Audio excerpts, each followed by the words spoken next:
Quando é que o São Paulo pretende trocar Zubeldia por Fernando Diniz? Vídeo de hoje do canal do Nicola traz a resposta e fala também sobre a busca do Palmeiras por um camisa 8, pedido expresso e público de Abel Ferreira.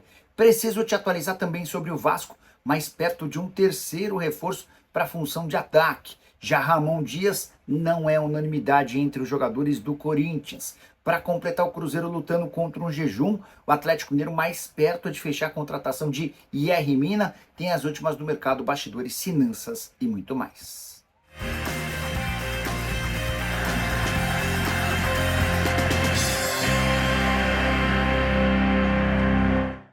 Fala aí pessoal, sou Jorge Nicola, bem-vindos a mais um vídeo do canal, sempre bom ter vocês por aqui, sem perder tempo, só pedir para deixar like, se inscrever no canal e ativar as notificações. Bora começar o vídeo contando que ele tem um oferecimento de Betano, a mais antiga casa de apostas parceira do canal do Nicola, licenciada pelo governo e excelente, posso garantir que eu confio.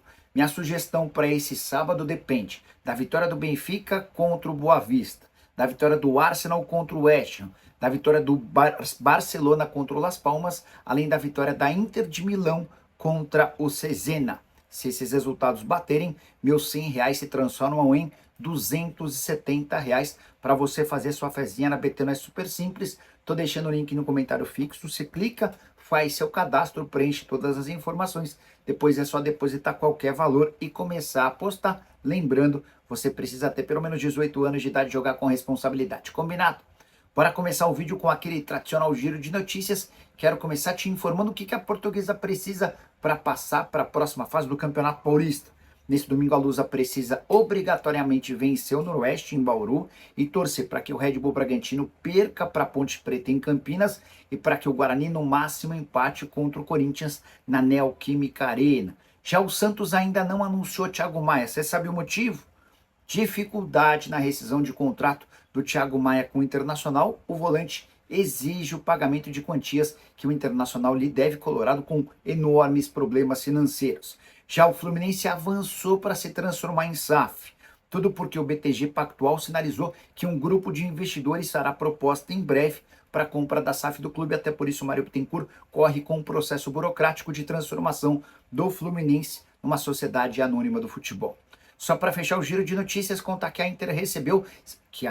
que o Internacional recebeu cerca de 10 milhões de reais do Zenit pela venda algum tempo atrás do Yuri Alberto do Zenit para o Corinthians. Só para explicar o contexto.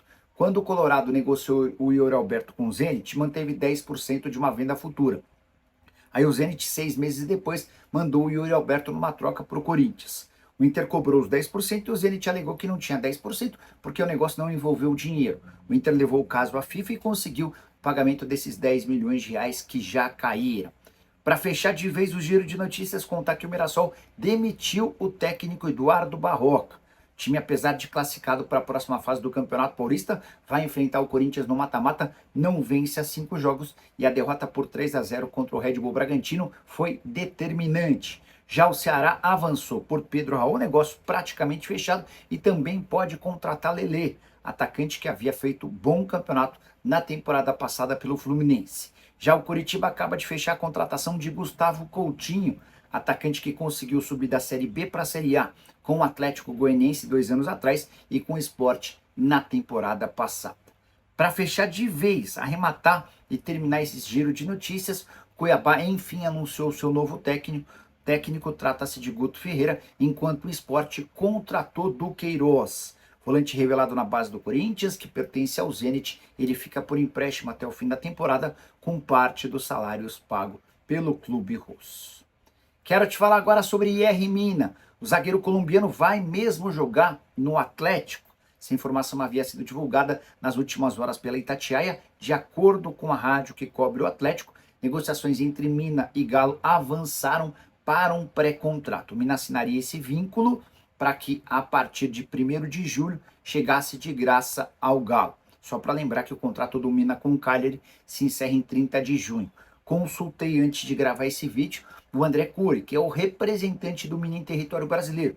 Ele garantiu que não há nada assinado, embora a gente saiba que de fato as conversas avançaram.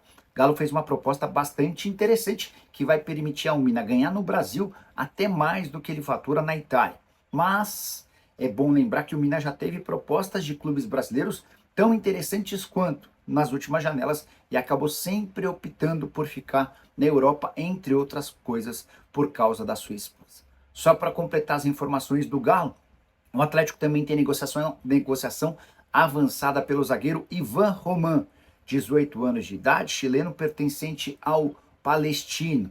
Ele disputou o Sul-Americano Sub-20 pela seleção do Chile, deixou boa impressão, foi sugerido ao Galo, que avançou para a compra do atleta, $2 milhões por 50% dos direitos econômicos. Informação que havia sido divulgada em primeira mão por uma rádio chilena. Hora de falar sobre o Cruzeiro, que tem nesse sábado jogo absolutamente decisivo. Partida de volta da semifinal do Campeonato Mineiro contra o América no jogo de ida na casa do Cruzeiro, empate 1-1. Nesse sábado a partida acontece no Independência e o Cruzeiro tenta acabar com um incômodo jejum. Se não passar para a final, o Cruzeiro chegará ou alcançará o seu quarto maior jejum de títulos de toda a história no Campeonato Mineiro. Só para lembrar que o Cruzeiro não vence o Campeonato Estadual desde 2019. Completaria 20, 21, 22, 23, 24 e 25, 6 edições seguidas sem taças, repetindo aquilo que já havia acontecido entre 1978 e 1983. Esse é o quarto maior jejum de taças da história cruzeirense. O maior jejum é de 10 campeonatos mineiros consecutivos entre 1946 e 55. Em outro momento, o Cruzeiro também ficou 9 anos sem ganhar títulos mineiros e, posteriormente, mais 7 anos sem conquistas do Campeonato Mineiro. Só para completar, tem outro obstáculo importante para a partida desse sábado. Jogo na Independência, onde o América não perde há 472 dias. Tem ainda um outro tabu em jogo. Nas últimas 2 edições de Campeonato Mineiro, também em fases semifinais, deu América contra o Cruzeiro. Preciso falar agora sobre a busca do Palmeiras por um camisa 8. Tão importante quanto fechar com o centroavante, o Abel Ferreira tem afirmado que quer encontrar um volante que possa disputar a posição com o Richard Rios. Depois da vitória contra o Botafogo de Ribeirão Preto, nessa quinta-feira, o Abel disse em entrevista coletiva que tem 3 jogadores para a função do camisa 5. Ele citou o Emiliano, o Aníbal e também o Fabinho. Contou que tem 2 camisas 10. Rafael Veiga e Maurício, mas lembrou que para a camisa 8 ele conta hoje apenas com o Richard Rios, citando o Alan como uma opção ainda em fase experimental, Alan revelado das categorias de base. É por isso que o Palmeiras tem insistido na contratação desse 8. O nome que mais foi tentado foi do Andréas Pereira, que ocupou quase toda a janela, não houve acordo com o Fulham. Depois, o Palmeiras fez uma oferta ao Grêmio pelo Vila Sante, 8 milhões de euros. O problema é que o Grêmio pediu 15 milhões de euros. Ainda surgiu o nome de Rodrigo Salazar, jogador que pertence ao Braga e quase foi parar no Spartak Moscou. Mas a pedida do clube português de 15 milhões de euros acabou por impedir o acordo e a questão financeira tem sido, mais uma vez, o grande impeditivo. 25 milhões de euros não foram suficientes para a contratação do Andréas Pereira. 15 milhões de euros pelo Vila Sante e pelo Salazar. A avaliação do Palmeiras é de que esses caras custam muito alto, até por isso nesse momento a negociação que mais tem chance de caminhar é do Vitor Roque. Na noite dessa sexta-feira, durante o programa do Nicola, mandei mensagem para o André Cury, representante do atacante brasileiro do Barcelona, e perguntei aí, vai ou não fechar? A resposta do dirigente, ou melhor, do empresário, foi, abre aspas, calma. As coisas estão acontecendo, fecha aspas. Preciso falar agora sobre o Vasco, mais perto de reforços para o ataque. Cruz Maltino encaminhou a contratação por empréstimo de Brian Palacios, colombiano de 22 anos de idade que pertence ao Atlético Mineiro. Ele chega até dezembro com opção de compra estipulada no contrato. O Galo havia comprado esse jogador do Atlético Nacional da Colômbia no ano passado por 3 milhões de dólares. Dá para dizer que o Palacios não conseguiu vingar com a camisa do Atlético. Foram 26 jogos com apenas 2 gols e 4 assistências. No Vasco, diante da escassez de pontas, pode ser que ele se destaque, apesar de o Vasco ter acabado de contratar o Benjamin Garré, argentino, que vem do Krylia Sovetov, além de Nuno Moreira, contratado junto ao Casa Pia. E pode não parar por aí. Além desses 3 que eu citei, o Vasco também tem negociações avançadas com Neiser Villarreal, 19 anos de idade, jogador que pertence ao Milionários. O clube colombiano já aceitou a oferta do Vasco. Agora falta um acerto com o Villarreal, jogador que foi artilheiro do Sul-Americano Sub-20, que acaba de terminar lá na Venezuela. Foram 8 gols marcados e mais 4 assistências. Além de artilheiro do Sul-Americano, o Villarreal ainda foi o segundo com mais participações em gol. Foram 12, somando os 8 gols e as 4 assistências. A tendência é que esse negócio seja fechado antes de 28 de fevereiro, garantindo ao Vasco 4 atacantes de lado de campo. Para quem não tinha nenhum, acho que o Fábio Carelli vai festejar. Preciso falar agora sobre Ramon Dias. Você sabia que o técnico argentino, apesar dos ótimos resultados no final da temporada passada e no início dessa, não é unanimidade dentro do elenco corintiano? Conversei com 2 empresários diferentes, um de um atleta titular, outro de um atleta bastante utilizado, embora seja reserva, e o que eu ouvi é de que o Ramon não é unanimidade.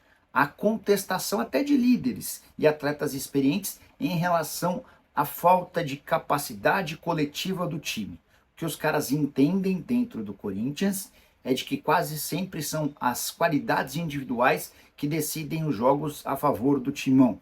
Não há nenhuma rebelião, Ramon Dias não corre o risco de cair, não há uma crise de vestiário nem nada disso. É só uma análise de jogadores importantes dentro do Corinthians, entendendo que não vem da comissão técnica muitos subsídios para que o Corinthians conquiste vitórias. Os triunfos que têm acontecido com enorme frequência são muito mais mérito dos atletas de bastante qualidade do que de padrões de jogo, do que de jogadas ensaiadas ou do que coisas trabalhadas durante a semana que acabam se refletindo no fim de semana. E é até importante você lembrar que foram poucos de fato os gols de jogadas ensaiadas do Corinthians, né? Quase sempre a individualidade, o talento de Memphis Depay, de Yuri Alberto, de Rodrigo Galo é que acaba prevalecendo. Repito, Ramon Dias não corre risco de demissão, nem sequer isso é discutido internamente, até porque os resultados são muito positivos. O Ramon chegou a correr sério risco de dispensa durante o Campeonato Brasileiro do ano passado, antes daquela recuperação, mas a impressão que se tem é de que nem ele, nem o filho Emiliano Dias, que é seu auxiliar, são hoje muito capacitados para oferecer um repertório de jogadas coletivas ao Corinthians. Só para completar em relação ao Timão, time já classificado para a próxima fase do Campeonato Paulista, vai poupar titulares contra o Guarani, até porque depois tem confronto de volta contra a Universidade Central na quarta-feira, possivelmente no sábado que vem, jogo contra o Mirassol nas quartas de final do Paulista, e a partir da outra semana já tem confronto possivelmente contra o Barcelona, valendo vaga na fase de grupos da Libertadores. Bora fechar o vídeo para trazer mais novidades em relação ao interesse do São Paulo em Fernando Diniz. Contei para vocês com exclusividade nessa sexta-feira que Juliano Bertolucci, empresário do treinador, se reuniu com Júlio Casares. Houve um almoço nessa sexta-feira na cidade de São Paulo para debater única e exclusivamente a possibilidade de o Diniz ser contratado. O que o São Paulo ouviu é que o ex-treinador da seleção brasileira gosta da ideia de voltar ao tricolor, mas ele não pretende debater sobre salários, tempo de contrato, nem nada disso enquanto o São Paulo tiver um técnico. O São Paulo respeitou o pedido do Fernando Diniz e disse que voltaria a procurar o Bertolucci assim que a situação do Zubeldia fosse resolvida. E aqui que vem a novidade importante. São Paulo pretende permitir que o Zubeldia termine o Campeonato Paulista. A ideia da mudança do Zubeldia pelo Fernando Diniz é no intervalo entre o Campeonato Paulista e o Campeonato Brasileiro, mas para se antecipar já houve essa reunião com o empresário do treinador, com o Juliano Bertolucci. Se o São Paulo perde para o São Bernardo, ou o empate, o tricolor pode ser ultrapassado pelo Novo Horizontino, forçando o São Paulo a enfrentar o time de Novo Horizonte no interior de São Paulo. Hoje o São Paulo tem apenas um ponto de vantagem em relação ao Novo Horizontino. A definição da classificação final do grupo acontece nesse domingo. E o Zubeldia segue extremamente pressionado. Também havia contado para vocês nessa sexta-feira que Carlos Belmonte, diretor de futebol, e Muricy Ramalho, o coordenador técnico, são os grandes entusiastas da ideia do Fernando Diniz. Aí você deve estar se perguntando, mas Nicola, por que não contratam um Crespo? Vou explicar. Enquanto técnico do São Paulo, com essa atual diretoria, o Crespo deixou uma impressão muito ruim no dia a dia de treinos. A avaliação dos caras que tocam o departamento de futebol é de que o Crespo não tem capacidade, assim como sua comissão técnica, para oferecer bons treinos, para fazer com que os jogadores evoluam. Ah, Nicola, mas o Crespo foi campeão paulista.